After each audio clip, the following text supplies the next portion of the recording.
If a person loses all his memory or his brain dysfunctions, what happens to its soul and consciousness? Greg Burns asked me this, and I really want to answer it as best I can, because really this is one of the more potent ways to formulate the hard problem of consciousness. This is the question I love to torture especially neuroscience and anesthetic friends with. So I will probably link a couple of Quora colleagues to this video answer. The way I like to put it when I'm speaking to an anaesthetist especially is, when you poison people, where do they go? Because we have very incomplete models of how human experience occurs mechanistically.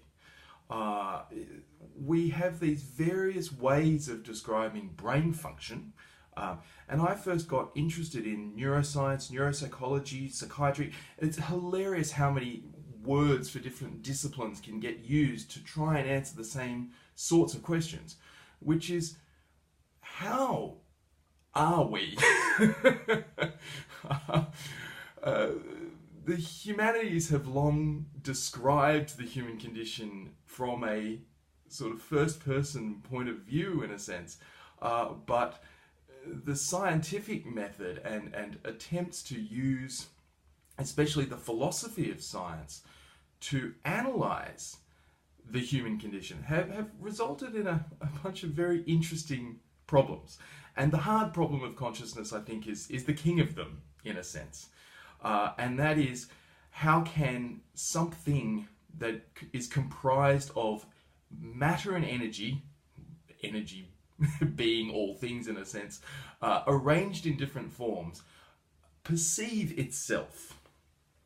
How is it possible that something which could be described as a program in a way, something that is following logical laws, be aware of its own existence in a way that it can be critical of it? I don't have an answer to that. I can't give an answer to that. I think that one of the things which we definitely cannot talk about is ourselves. And there's a lot of very interesting reasons for that. I want to try and give a couple of them. But firstly, I want to point out the ethical implications of this type of question. If a person loses all his memory, is that person a person? This is the challenge for especially the millennial generation. As our elders age in a number and at a rate which we probably have not seen before, we are seeing throughout the developed world an incidence and prevalence of dementia which is unparalleled and will continue to grow. And so our whole societies, in a sense, are going to be structured around the answer to this question. If I lose the capacity to talk like this, am I still me? And who decides that? The loss of capacity is possibly the most interesting area of the medico-legal universe to me, because other people decide capacity. There's this intense irony that we assume capacity exists until someone, not the person themselves, decides that it doesn't.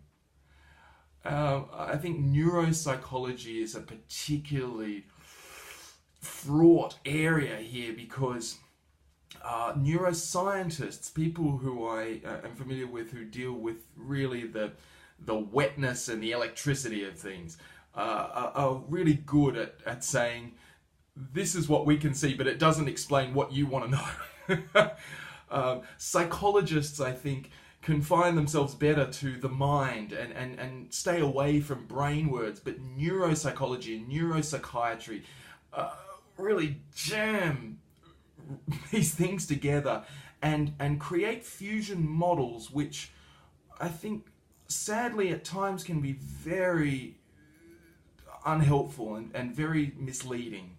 The minute that a student that I'm hopefully teaching something to start saying things like the frontal lobes do, or the function of memory is due to the some part of the hippocampal formation.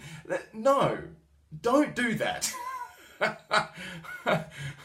Really, I think good science, and especially brain and mind science, is done apophatically. We can say associations can be made between this behavior and this observation of the equipment. Association is a great word, but causation or characterization, saying things like visual perception occurs because of, everything after that, if it involves parts of neuroanatomy and neurophysiology, is going to be a lie, because it's the context that matters. And that's why we can't talk about ourselves. Can we be our own contexts? Can we, as fallible creatures, and what do I mean by that? What do I mean by fallible creatures? I mean creatures whose memory is not perfect. Confabulation, especially memory distortion, is something that I talk about a lot, and something which I think is absolutely inherent to the human condition. Making stuff up and presuming that that is real. That's how we operate on one level.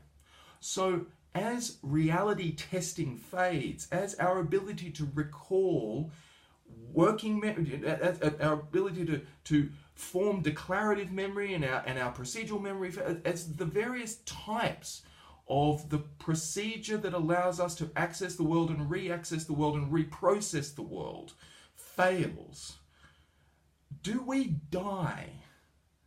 And of course, that's really the secondary implication of this question. It is, what is death?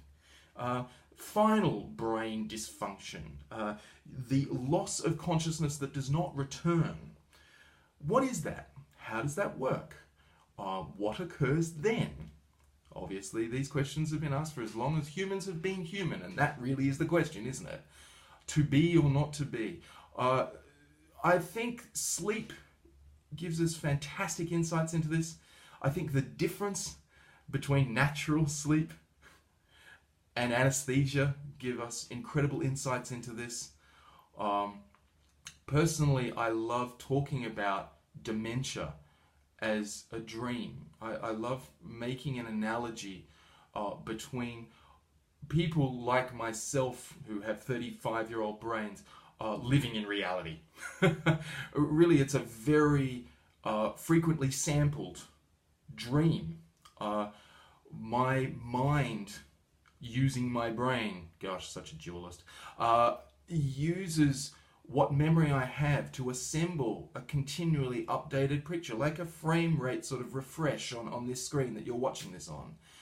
As that frame rate fails, it appears that especially longer term memory replaces the new input. So I have had some wonderful experience of meeting people with really advanced dementia, some people even pushing towards non-verbal states, describing for me their worlds.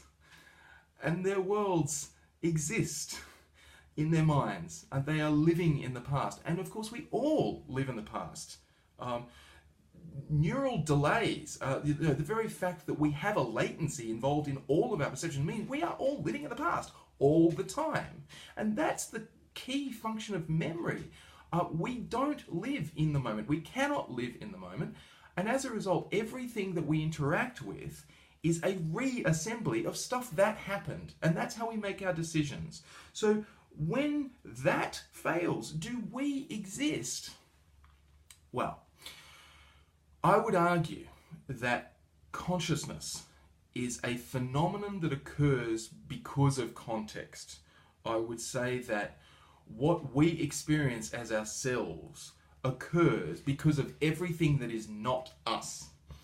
I find that really it's worth meditating on all of the manners in which things occur in the universe which contribute to causality, such that our bodies are manipulated by them. Does that mean that we live in a block universe and we are just proceeding according to fate? Well, it depends what you think chaos is. So I would say that what we are is created by what is not us. And that's the irony. I'd say that to understand the human condition, we need to deny ourselves in a very interesting way. I think that perhaps Prospero puts this state of affairs most clearly at the end of The Tempest. I used to know some of it by memory, but I just want to finish this rant by quoting Prospero. He, at this point, is almost despairing. He's finished. Everything is over. This is the epilogue. And I think what he says captures in human terms what we attempt to capture in non-human scientific terms. Those terms are just our own, using different words.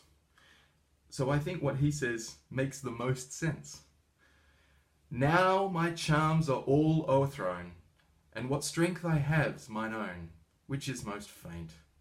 Now 'tis true, I must here be confined by you, or sent to Naples. Let me not, since I have my dukedom got and pardoned the deceiver, dwell in this bare island by your spell. But release me from my bands with the help of your good hands. Gentle breath of yours my sails must fill, or else my project fails, which was to please. Now I want spirits to enforce, art to enchant, and my ending is despair, unless I be relieved by prayer, which pierces so that it assaults mercy itself, and frees all faults. As you from crimes would pardoned be, let your indulgence set me free. Is he advocating euthanasia? Of course not.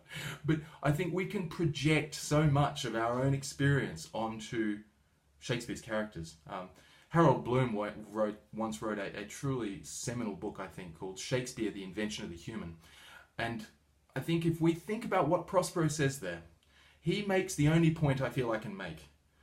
Other people, external circumstances, communities, cultures, everything that is not this echo chamber in here creates the person. So he is pleading, as he ends, to be released, but also to be made.